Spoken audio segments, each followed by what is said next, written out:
ጤና ይስጥልን የከበረ ሰላምታችን በመላው ዓለም ሆናችሁ ቃል ስፖርት ዩቲዩብ ቻናላችንን ለምትከታተሉ ውድ አድማጮቻችን ሁሉ ይድረስ ብለናል። ከእናንተ ከሆነው ቃል ስፖርት ዩቲዩብ ቻናል ለዚህም ሰዓት መርጠን ያሰናዳላችሁን ስፖርታዊ ጥንቅሮች በቅደም ተከተል እንደ ሁልጊዜው እያደረስናችሁ ቆይታ የምናደርግ ይሆናል።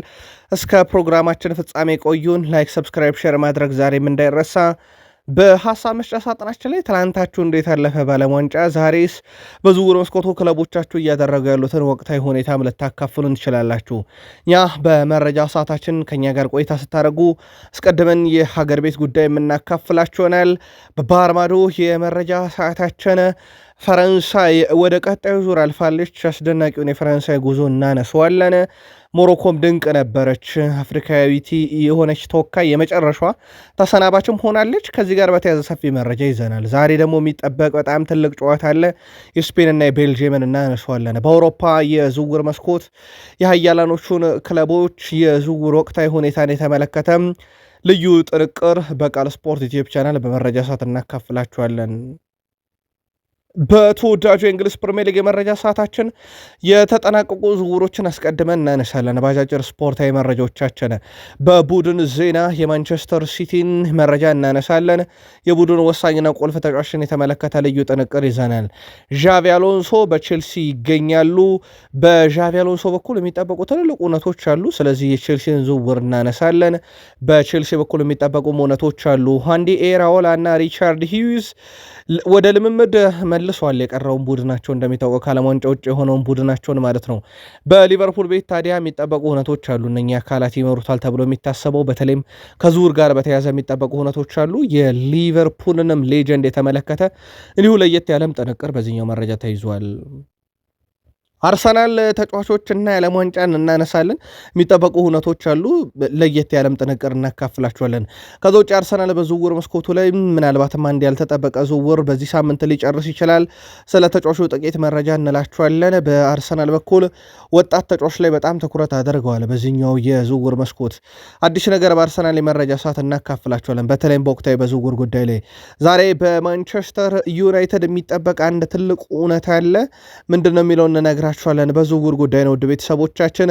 ከዛ ውጪ በማንቸስተር ዩናይትድ ዝውውር ጉዳይ ላይም የተጠናቀቀ ዝውውር አለ። የአማካኝ ክፍሉን ተጨማሪ ዝውውሮች በተመለከተ እንደዚሁም በማንቸስተር ዩናይትድ ኮንትራቱን ስለፈረመ ወጣት ተጫዋች ጨምሮ በማንቸስተር ዩናይትድ በኩል የዓለም ዋንጫና የቡድን ዜናን አያይዘን በስፋት እናነሳለን።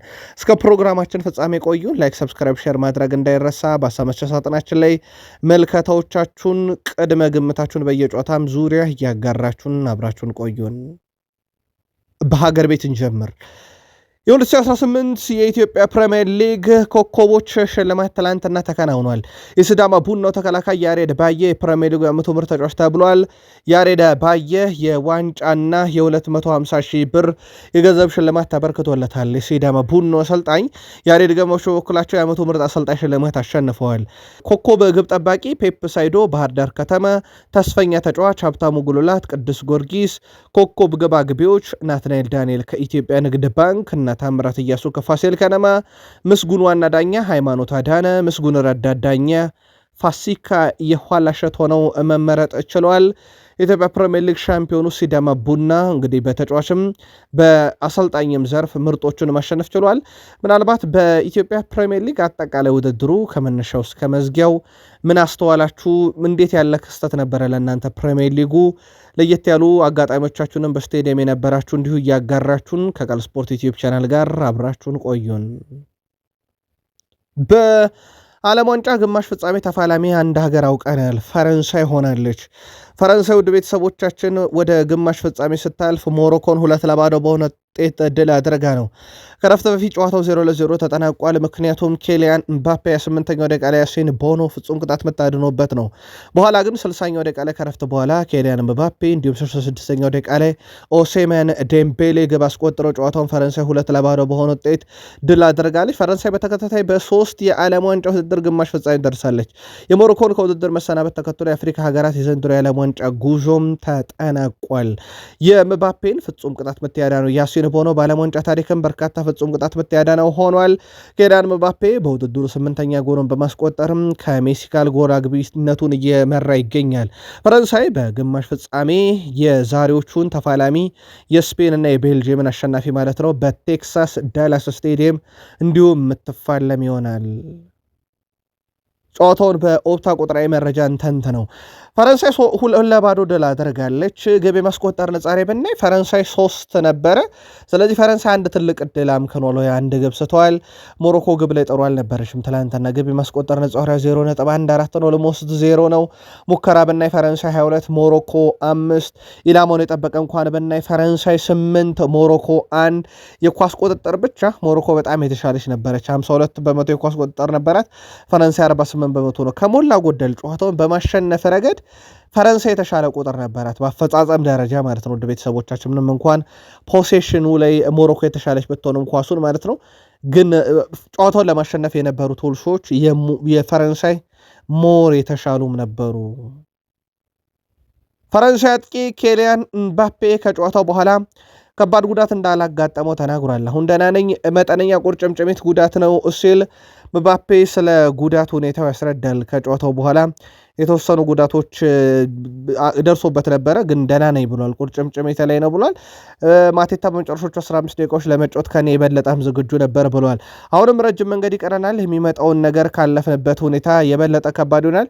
የትኛውን ቡድን ለመጋፈጥ ግን ይሄ ስብስብ በቂ ነው፣ ጥራትም አለው ብሏል። ከዛ ውጭ ለቅርብ ጓደኛው አሽራፍ ሀኪሚ አዝኖ እንደሆነ የጠየቀው ምባፔ በፍጹም ምንም ስሜት አልተሰማኝም ብሏል። እዚህ የመጣሁት ለማሸነፍ ነው ያለው ምባፔ። እሱም ወደዚህ የመጣው ለማሸነፍ ነበር ብሏል። ኬሊያን ምባፔ የጨዋታው ኮከብ ሲባል ከአሽራፍ ሀኪሚ ጋር ያላቸው ቀረቤታ የጓደኝነትም ጭምር እንደሆነ ይታወቃል። በጣም ጥሩ የሚባል ግንኙነት አላቸው። በእርግጥ አሽራፍ ሀኪሚ በፓሪስ ሰን ዠርሜን፣ አሁን ኬሊያን ምባፔ በማድሪድ ከመገኘታቸው በፊት ተበታትነው ማለት ነው በጣም ጥሩ የሚባሉ ወዳጅ እንደሆኑ ይታወቃል። ኬሊያን ምባፔ በርካታ ሪካርዶችን የሰበረበትም ጨዋታ ነው። በነገራችን ላይ የሞሮኮ ምሽት ጎል አስቆጥሯል፣ አሲስት አድርጓል። ይሄም 100ኛ የግብ አስተዋጽኦ ነው ለፈረንሳይ። አንድም ተጫዋች 100 የግብ አስተዋጽኦ የለውም ለፈረንሳይ ብሔራዊ ቡድን። 64 ጎልና 36 አሲስት አለው።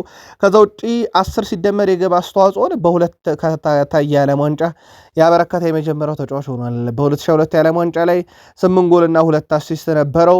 በዘንድሮ የዓለም ዋንጫ ላይ ገና ውድድሩ ሳይጠናቀቅ 8 ጎልና 3 አሲስት ላይ ደርሷል። በተከታታይ 10 ሲደመር የግብ አስተዋጽኦ በመያዝም የመጀመሪያው ተጫዋች የሆነበትን ምሽት አሳልፏል።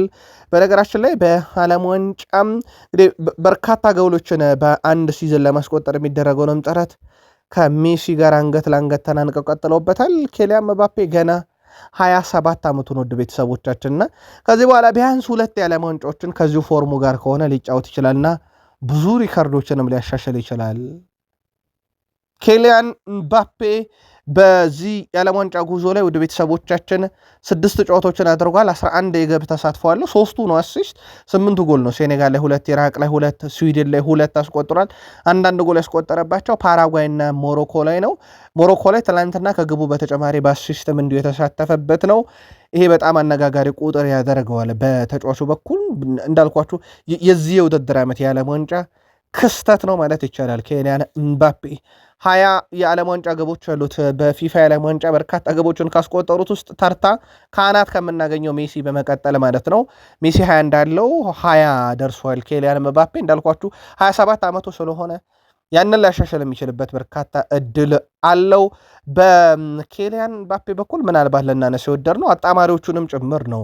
ኦሴሜን ዴምቤሌ በዚህ ዓለም ዋንጫ 5 ጎል 2 አሲስት አለው፣ 7ኛ የግብ አስተዋጽኦ ላይ ደርሷል። ሚኬል ኦሊሴ በአሲስት አይታማም፣ 5 ደርሷል። የዚህ ዓለም ዋንጫ ክስተት እነኚህም ከዋክብቶች ናቸው ማለት ይቻላል። በሞሮኮ ብሔራዊ ቡድን በኩል ከ34 ጨዋታ በኋላ እንግዲህ ብሔራዊ ቡድን ሽንፈት ገጥሞታል። ሞሮኮ በ35 አጠቃላይ መጨረሻ ጨዋታ 34ቱ ድል ነበር። 34ቱ ወይ ባቻ ወይ በድል የተጠናቀቁ ነው። በእርግጥ ከዛ ውስጥ ባቻ ውጤት የተጠናቀቁት ውድ ቤተሰቦቻችን 8 ጨዋታ ነው። ከ34ቱ ጨዋታ 8ቱን ነው ባቻ ውጤት ያጠናቀቁ፣ ቀሪዎቹን ድል አድርገው ነበር። ትላንትና ለመጀመሪያ ጊዜ ተሸንፈዋል በዚህ ዑደት ውስጥ ማለት ነው።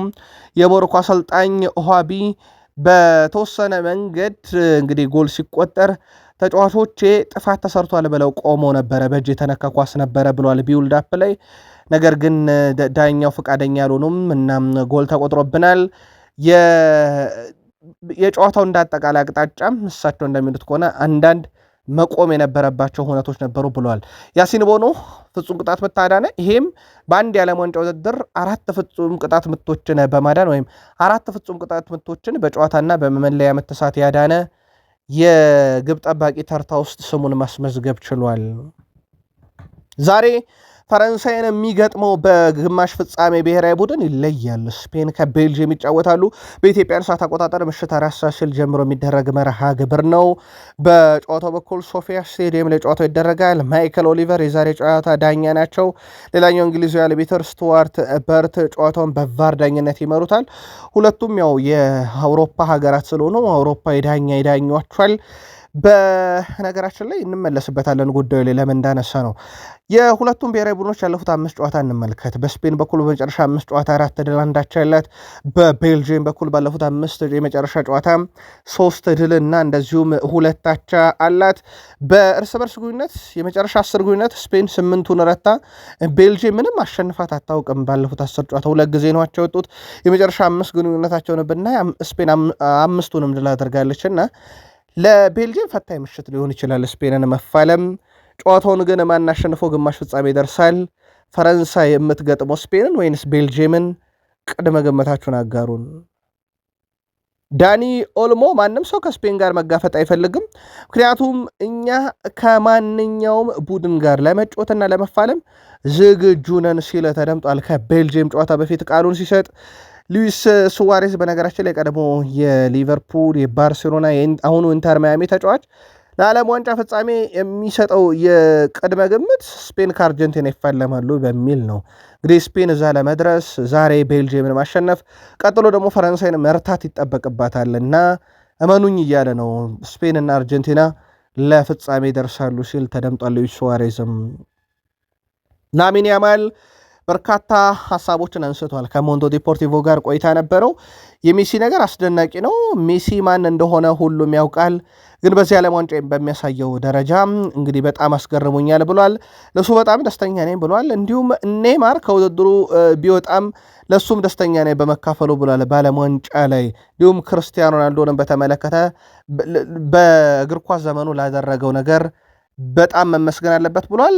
ላሚን ያማል ለእኔ እነሱ አሁን ላይ ላለው ተጫዋች ሁሉ የልጅነት ዘመናችንን የቀረጹ አርአያችን ናቸው። ለእነሱ ጥሩ የሆነ ነገር ሁሉ እመኛለሁ ብሏል። ግን እኔ ወደ ፍጻሜ እስካልፈ ድረስ ነው፣ ምክንያቱም እነሱን ማሸነፍ ፈልጋለሁ ብሏል። የዓለም ዋንጫ ጉዞ ላይ እንግዲህ ዛሬ በስፔንና በቤልጅየም መካከል በሚደረገውም ጨዋታ በስፔን ብሔራዊ ቡድን ከሚጠበቁ ኮከቦች ውስጥ አንደኛው ላሚን ያማል ነው። ግብ ያስቆጠሩ የሆነ ወይ ዛሬ ስነኛ ቴክኒካል ብቃቶቹ ቤልጅየምስ ላይ ይሰራሉ የሚለው የምንመለከተው ይሆናል። ጨዋታው ምሽት 4 ሰዓት ይጀምራል። የእንግሊዝ ብሔራዊ ቡድን የመስመር ተሰላፊ ጃረል ኳንሳ ቀይ ካርድ መመልከቱ አይዘነጋም። በዚህ ምክንያት ጃረል ኳንሳ የሁለት ጨዋታ ቅጣት እንደተጣለበት ተረጋግጧል። እንግሊዝ ወደ ግማሽ ፍጻሜ ካለፈ ጃረል ኳንሳ የማይገኝ ይሆናል። በቅርቡ የእንግሊዝ ፓርላማ አባል ፊፋ የጃረል ኳንሳን ቀይ ካርድ እንዲሰርዝ ደብዳቤ ጽፈው ነበረ። ይሁን እንጂ ፊፋ ተጫዋቹ አንድ ጨዋታ ይቀጣል ተብሎ ቢጠበቅም እንደውም የምን ቀይ ካርዱን ማንሳት ነው ወይም ለሌላ ጊዜ ማስተላለፍ ነው፣ 2 ጨዋታ አድርጌዋለሁ ቅጣቱን ብሏል። በዚህ ምክንያት 3 አናብስት አሁን ላይ ለጨዋታ ዝግጁ የሆነ የቀይ መስመር ተሰላፊ ጀደን ስፔንስ ብቻ ይሆናል ማለት ነው። እሱ ከተጎዳ አበቃ ማለት ነው ለእንግሊዝያ መስመር ላይ ያላት ተጫዋች። ከዚህ ጋር በተያያዘ ግን ምልከታችሁን አጋሩን። ፊፋ የፍሎሪያን ባሎጎንን ቀይ ካርድ ለዛ ጨዋታ አንስቶታል ወይ አራዝሞታል? እንግሊዝ የጠየቀችው ጥያቄ ጃረል ኳንሳ ነበረ። ጭራሽ የጨዋታ ቅጣት ተጨምሮበታል። ከዛ ውጭ ሌሎችም የጠየቁት ጥያቄ እንዳልተመለሳቸውላቸው ይታወቃል። መልከታችሁን ግን አጋሩን። ከዳኝነት ጋር በተያያዘ የአርጀንቲናና ስዊዘርላንድን ጨዋታ የሚመሩ ዳኛ ይፋ ተደርገዋል። አከራካሪ ሆኗል ግን ካሁኑ ውድ ቤተሰቦቻችን የዳኛው ሹመት ፊፋ ጨዋታውን ፖርቱጋላዊ ዳኛ እንዲመሩ መመረጡ ታውቋል። ፖርቱጋላዊ ዳኛ የአርጀንቲናና የስዊዘርላንድን ጨዋታ ይመራሉ። ፊፋ ለጨዋታው ከአንዱ ቡድን ጋር ተመሳሳይ አህጉር የመጣ ዳኛን ሲሾም የመጀመሪያ ጊዜ ነው። በነገራችን ላይ ከዚህ በፊት የጨዋታው ዳኛ የሚመረጠው ከብሔራዊ ቡድኖቹ አህጉር ውጭ ነበር። ስለዚህ የሚጫወቱት አርጀንቲና ከላቲን፣ ስዊዘርላንድ ከአውሮፓ ነውና ስለዚህ የላቲንም የአውሮፓም ዳኛ ይህን ጨዋታ ይመራሉ ተብሎ አይጠበቅም ነበረ። ወይ ከአፍሪካ ወይ ከኤዥያ ወይ ከመካከለኛው ምስራቅ እንዲህ አይነት ምርጫዎች ነበሩ የሚደረጉት። ለመጀመሪያ ጊዜ እንግዲህ ፊፋ አርጀንቲና ከስዊዘርላንድ ሲፋለሙ ስዊዘርላንድ አውሮፓዊት ሀገር ሆና ፖርቱጋላዊው ዳኛ ጨዋታውን እንዲመሩ ተመርጧል። ዋና ዳኛውም ረዳት ዳኛውም እንግዲህ በዛ ውስጥ የሚገኙት ማለት ነው ፖርቱጋላዊ መሆናቸው በጣም አነጋጋሪ ሆኗል። የአውሮፓ የፓርላማ አባላት የፊፋው ፕሬዚዳንት ዣኒ ኢንፋንቲኖ በፍሎሪያን ባሎጎን የእገዳ ውዝግብ ወቅት ከዶናልድ ትራምፕ ጋር ባደረጉት ግንኙነት ላይ ምርመራ እንዲደረግ እየወተወተ ይገኛል። ከ30 በላይ የአውሮፓ የፓርላማ አባላት የፊፋ ስነ ምግባር ኮሚቴ ጉዳዩን እንዲመረምር በሚጠይቅ ደብዳቤ ላይ ፊርማቸውን አኖረዋል። የፓርላማ አባላቱ ዣኒ ኢንፋንቲኖ የፊፋው ፕሬዚዳንት የገለልተኝነትና የአስተዳደር ደንቦች ጥሰትን ይመለከታል ተብሏል። ህግ አውጮች ድርጊት ፊፋ ታማኝነት እና ላይ ጥርጣሬ የሚፈጥር ነገር ነው ብሏል። በሌላ በኩል ዣኒ ኢንፋንቲኖ በዲሲፕሊን ሂደት ውስጥ ምንም አይነት የፖለቲካ ጣልቃ ገብነት እንዳልነበረ አጥብቀው ቢናገሩም ከምርመራ በኋላ ይሁንልን እያሉ ነው የአውሮፓ የፓርላማ አባላት። ዣኒ ኢንፋንቲኖ እና ዶናልድ ጄ ትራምፕ መርህ አልባ ግንኙነታቸው ከዓለም ዋንጫ መጀመርም ቀደም ብሎ ብዙ ያስባለ አሁን ደግሞ ብዙ እያነጋገረ ይገኛል። የክርስቲያኖ ሮናልዶ ውርስ የማይደፈር ነው የሚለው ቴሪ ዳኒሎነሪ ነው። ብዙ ታላላቅ ተጫዋቾች የዓለም ዋንጫ አላነሱም፣ ግን ያ ታሪካቸውን አይቀየርም ብለዋል። ለወደፊቱ መልካሙን ሁሉ ለክርስቲያኖ ሮናልዶ እመኛለሁ የሚለው ቴሪ ዳኒሎነሪ 1000 ግቦች ላይ እንደሚደርስ በጣም እርግጠኛ ነኝ እመኝለታለሁም ብሏል። አንድን ትውልድ አነሳስተዋል ወይም በእግር ኳስ በሚሳተፍበት መንገድ ሌሎች እንዲኖሩ አድርጓል ብሏል። የሮናልዶ የአካል ብቃቱን ስትመለከት እርሱ ለሁሉም ሰው አርአያ ነው ብሏል።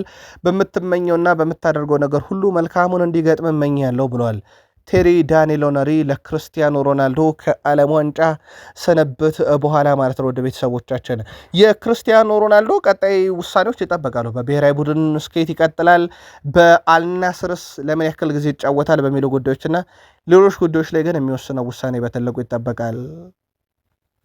ክርስቲያን ኤሪክሰን እንግዲህ የዴንማርክ የወዳጅነት ጨዋታ ላይ የገጠመው ነገር ይታወሳል። ራሱ ውስጥ ሆስፒታል ገብቶ ነበረ።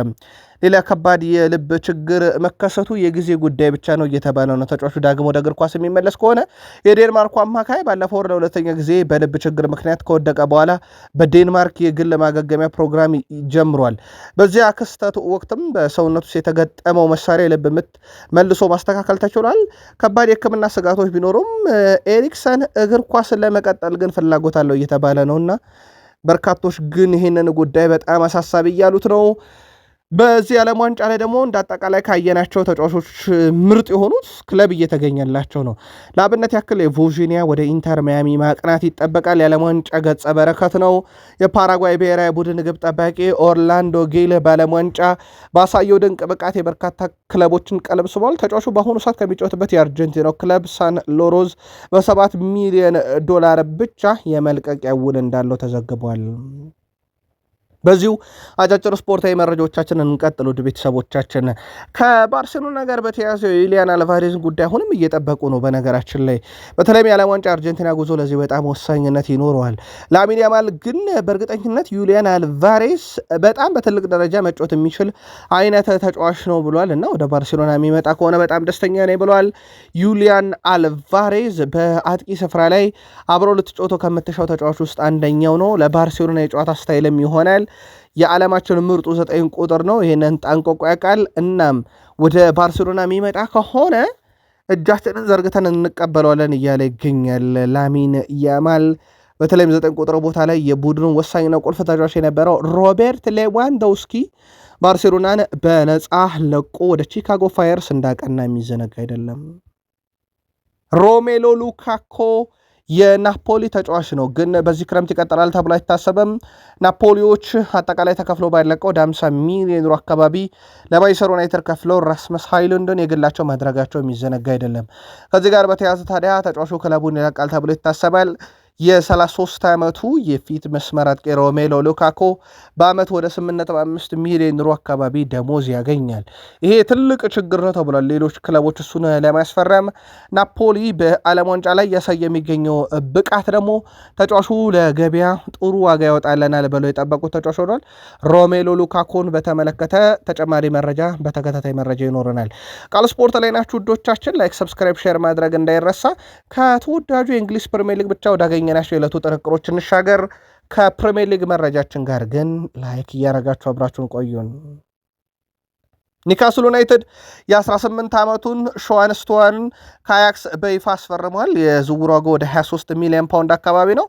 ስቱዋርት ከፊርማውን በኋላ ይህ በፕሪሚየር ሊጉ የሚገኝ ግዙፍ ክለብ ነው ኒካስል ዩናይትድ። በዓለም ምርጥ ሊግ ውስጥ መጫወት ሁልጊዜ ህልሜ ነበር፣ ስለዚህ በጣም አስደሳች አጋጣሚ ነው ሲል ተደምጧል። ፊርማውን ካኖረ በኋላ ማለት ነው። በኒካስል ዩናይትድ ቤት በነገራችን ላይ ያው በውድ እየሸጡ ነው። በአማካኝ በአነስ ባለ ገንዘብ ተጫዋቾችን እያስፈረሙ ይገኛሉ። ይህን እየተመለከተን ነው የኤዲያው ቡድን ላይ ማለት ነው። በጣም አስደናቂ ነው። በ23 ሚሊዮን ፓውንድ አካባቢ ነው ይህን የ18 ዓመቱን ሾዋን ስቱዋርትን የግላቸው ያደረጉት። ረጅም ጊዜ ኒካስል ዩናይትድ የቅድ አካል ሆኖ መቀጠል የሚችል አይነት ተጫዋች ነው። ከዛ ውጭ ግን በኒካስል ዩናይትድ በኩል አሁንም ከበርካታ ክለቦች ጋር ድርድር እያደረጉ ነው፣ ለመግዛትም ለመሸጥም። በየትኛው የሚለውን በሌሎች መረጃ ሰዓት እንመለስበታለን። ኤርሊንግ ብሩት ሃላንድ የማንቸስተር ሲቲው የፊት መስመር አጥቂ በጣም አስደናቂ ውድድር ዓመት እያሳለፈ ይገኛል። በሲቲም አሁን ከሀገሩም ጋር በኖርዌይና በእንግሊዝ ጨዋታ ላይ በትልቁ ይጠበቃል። ኤርሊንግ ሃላንድ በዓለም ዋንጫ እስካሁን ባደረጋቸው 4 ጨዋታ 7 ጎሎችን አስቆጥሯል። ሜሲና ኬሊያን ምባፔ በአንዳንድ ግብ ብቻ ነው የሚበልጡት። በነገራችን ላይ በግራ እግሩ ጎል አስቆጥሯል፣ በቀኝ እግሩ ግብ አስቆጥሯል፣ በግንባሩ ከሳጥን ውስጥ ከሳጥን ውጭ ግብ አስቆጥሯል እና የተሟላው 9 ቁጥር አሁን ሃላንድ ነው ማለት ማጋነን አይሆንም። ሲቲያን በጣም እድለኛ ናቸው እንዲህ አይነት ፎርም ላይ ያለ አጥቂ ስላላቸው። ሃላንድ ብዙ ከኳስ ጋር ንክኪ የሚያበዛ አይነት ተጫዋች አይደለም፣ ግን ሃላንድ ግብ የሚያስቆጠር ተጫዋች እንደሆነ ይታወቃል። ከዚህ ጋር በተያዘ ሞርጋን ሮጀርስ ከዚህ በፊት ሃላንድን ማቆም የቻለ ሰው አለ ወይ ተብሎ ተጠይቆ ነበር። አይመስለኝም፣ ነገር ግን እኛ ለማስቆም እንሞክራለን ብሏል። እንግሊዝ ከኖርዌይ የሚኖራት ጨዋታ ላይ እና ሃላንድን ማቆሚያው ቀመር ማንም ጋር የለም እያለ ነው። ሃላንድ ግን ፍጹም የተለየ ውድድር ዓመት እያሳለፈ ነው።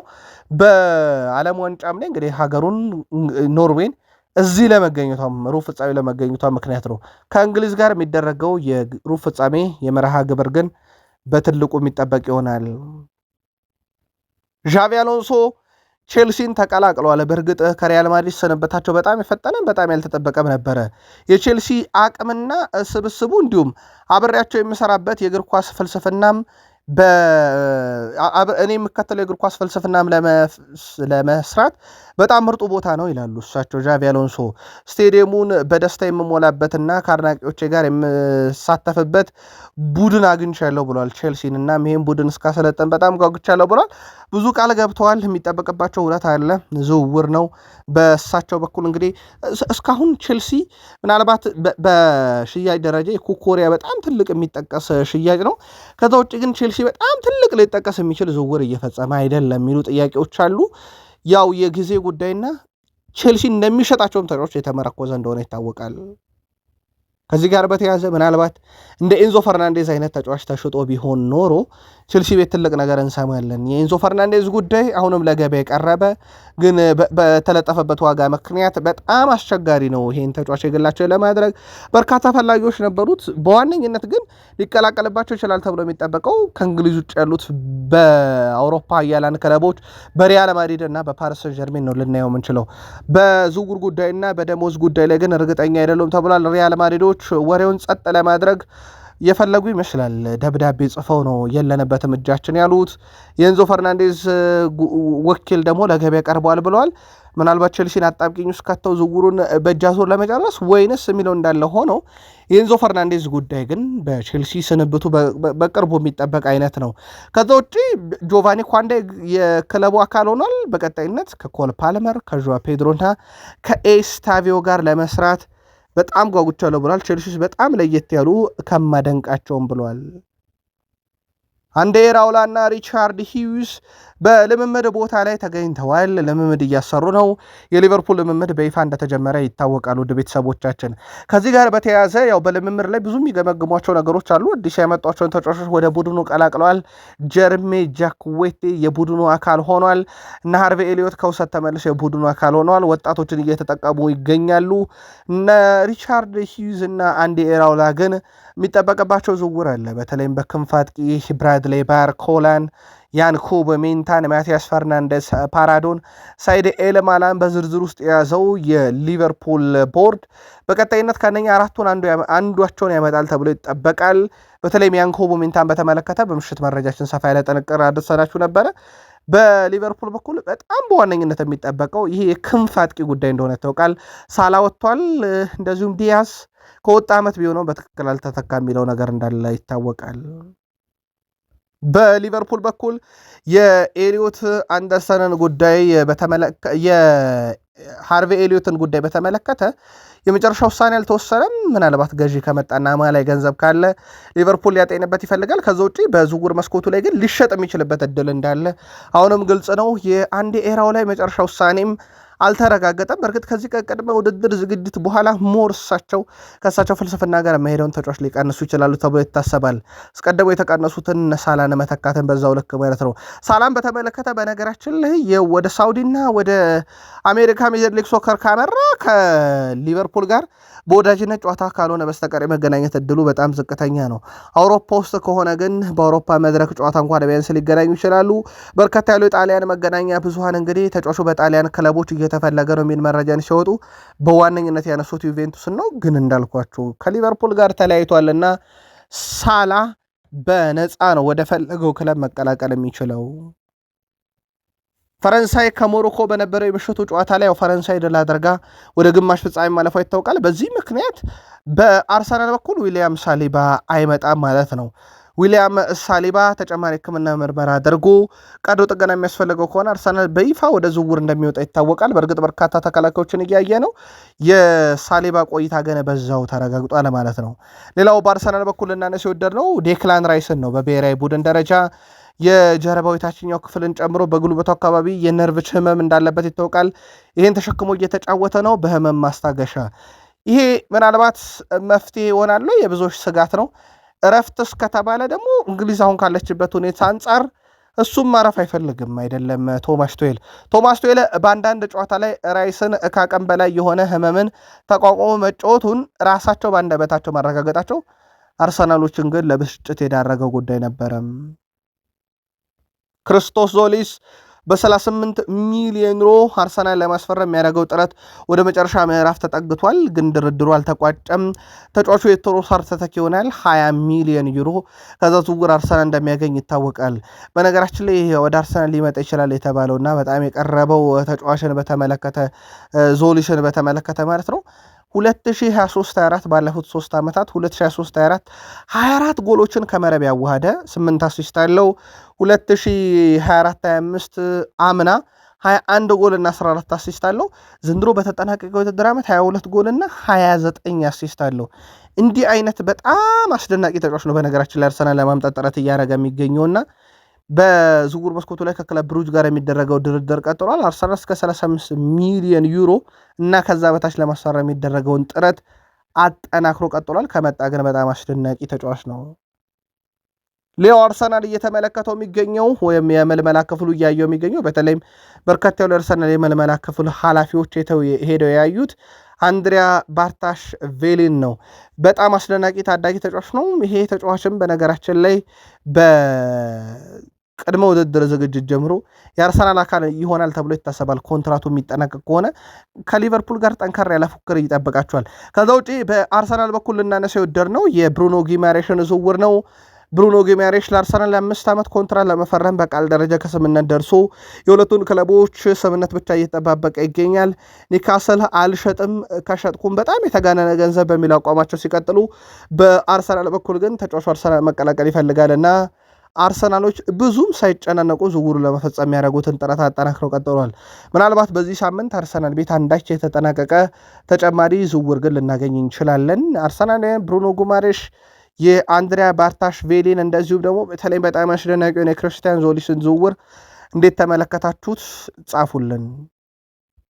ዛሬ የሚጠበቅ እውነት አለ በማንቸስተር ዩናይትድ ኤደርሰን በእንግሊዝ ተጨማሪ ሕክምና ምርመራውን ያደርጋል። የማንቸስተር ዩናይትድ ተጫዋች መሆኑን ለማረጋገጥ ማንቸስተር ዩናይትዶች ኤደርሰንን ከአታላንታ በ45 ሚሊዮን ዩሮ ለማምጣት ከስምምነት የደረሱት በጁን አጋማሽ ነበረ። ሁሉ ነገሩ ተጠናቋል። በግልም አሁን የቀረው ነገር የሕክምና ምርመራው ነው። ኤደርሰን የመጀመሪያ ሕክምና ምርመራውን አድርጓል። ሁለተኛው ነው የሚጠበቀው። በነገራችን ላይ ይህም በሰዓታት ውስጥ ይከናወናል ተብሏል። ያ ማለት ማንቸስተር ዩናይትድ ዛሬ ይፋ ሊያደርገው ይችላል የኤደርሰንን ዝውውር ማለት ነው። ከዛ ውጭ አንድሬ ሳንቶስ ሕክምና ምርመራውን ያደርጋል ዛሬ ኦር ነገ። እንደዚሁም ደግሞ ኤደርሰን ዛሬ ኦር ነገ ሕክምናውን ያደርጋል። ሁለቱም ተጫዋቾች በተመሳይ ለዩናይትድ ፊርማቸውን ያኖራሉ ተብሎ ሲጠበቅ በማንቸስተር ዩናይትድ በኩል ምናልባትም ሁለቱን አማካኝ በቀጣይ የውድድር ዓመት በቡድኑ ውስጥ ማሳተፍ ወይም ወደ ቡድኑ መምጣት ቡድኑ ወዴት ሊወስደው ይችላል የሚል የግል መልከታችሁን ግን የቃል ስፖርት ዩቲዩብ ቻናል የዩናይትድ ቤተሰቦች አጋሩን።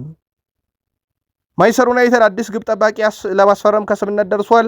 ማንቸስተር ዩናይትድ ካርል ዳሎውን በቀጣይነት የቡድኑ ግብ ጠባቂ ለማድረግ ከስምነት ደርሷል። ቀጣይ ሂደቱ እንግዲህ ስምነቱ የተጠናቀቀ ሲሆን ያው ፊርማው በዛሬው ዕለት ይፈረማል።